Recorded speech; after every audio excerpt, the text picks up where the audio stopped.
କରିପାରିବନି। ତମ ଦି ଜଣଙ୍କ ଅନ୍ୟାୟ ଅତ୍ୟାଚାରର ପାପ ଧୁଆରେ ବଡ ନିଶ୍ୱାସୀ ହେଇଯାଇଛି। ମୁଁ ଆଜି ସମସ୍ତଙ୍କୁ ଯାଇ କହିଦେବି ଆଉ ତମ ଦି ଜଣଙ୍କ ମୁଖଟା ଖୋଲିଦେବି।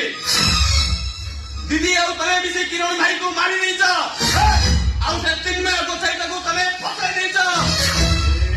କଣ କହିଲୁ? ଟିଙ୍ଗେଟା ଠେ ଘାଟେଟା ଠେ ଏ ସମ୍ପତ୍ତି ଅଧେ ତୋର ଅଧେ ମୋର। କଣ ଭାଇ ଭାଗ ଯାଚୁଛ? ଦରକାର ନାହିଁ ସେ ସମ୍ପତ୍ତି। ଆମେ ଅର୍ଜିତ ଯେଉଁ ଧନ ସେ ନୁହେଁ ସୁଖେ ପ୍ରୟୋଜନ। ତମେ ଦିଟା ପାପି, ମହାପାପି। ନ କହିଲା ବେଳକୁ ତୁ ତ ବହୁତ ବଡ ବଡ କଥା କହୁଛୁ। ଏ କେମ୍ପା କହିବି ଆଉ ସମସ୍ତଙ୍କୁ ଯାଇ କହିଦେବି। ତମ ଦି ଜଣଙ୍କ ମୁହଁଟା ଖୋଲିଦେବି। ସମସ୍ତଙ୍କୁ ଯାଇ କହିଦେବି ଆଜି। କହିଲୁ କହିଲୁ ମାରିଦେବି।